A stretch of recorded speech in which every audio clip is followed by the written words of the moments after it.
My name is Colin Losich, and I'm in Group 6, and this is my video evaluation of our small group project, our stock project, if you will. So, yeah. So, firstly, I'm going to kind of just go over our group in general. My involvement with the group personally, I found I was doing a lot of the analytical work. I wasn't there the first class we started this project, so I had zero involvement in picking the stocks, what we bought or sold, and kind of just general topics of the stocks. So the weeks following that initial discussion, I would just analyze the different changes in the stocks we had and how they went up and down. I would consider us a group, a team compared to a group, because there were many aspects that split the two for our group personally. Like, we had lots of leadership skills, like people managing different parts of our team. And we also, everyone in our team / group worked together. So it wasn't really a group of people, it was people working together, and that makes it a team. So I already said this, but we didn't really choose main roles in our group, but there was clearly a leader, and that was Daniel.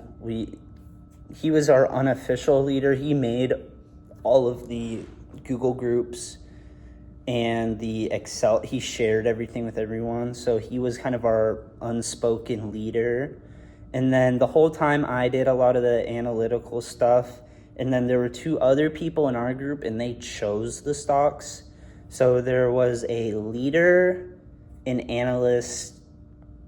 I guess there would be three analysts, but my job specifically was to write about the stocks, and they chose the stocks.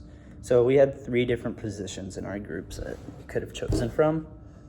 So there were a few norms that emerged from our group. The main one specifically is the unspoken positions everyone had in our team.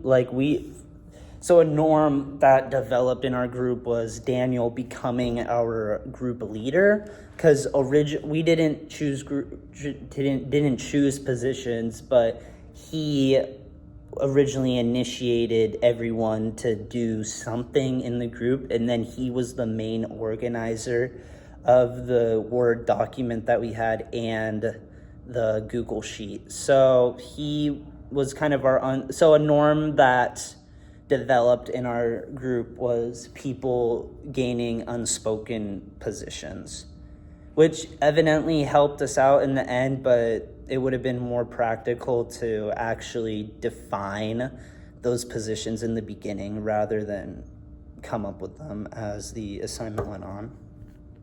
I think the way we operated as a group worked out just fine. We did the same. The project lasted 3 weeks, and we pretty much did the same thing every week. We would meet out during class. We would talk about it for a little bit, and then maybe halfway through the week, our leader, Daniel, he would usually send out a message to a group chat that we had made for the group, and that's how we would make sure everyone's work was getting done and getting done on time. So yeah, I don't think there were any interaction patterns at all in our group besides us consistently doing the same thing every week. So an overall evaluation of our group, I think our group did perfectly fine. I think we were an effective group for this project. Though this project was decently simple and it didn't require too much out-of-class work to do, I think that greatly contributed to how smoothly our group project went. But if I could go through this assignment again, I would. For our group, I think we should have a tad bit better communication. The only thing that was wrong with our group's communication was that there wasn't too much extra communication. Anything that someone communicated, it was kind of the bare minimum. It was really, all we really communicated was whether people had to do assignments or if they didn't complete the assignment. So just a little bit better communication. I think that's the only thing our group needed to improve.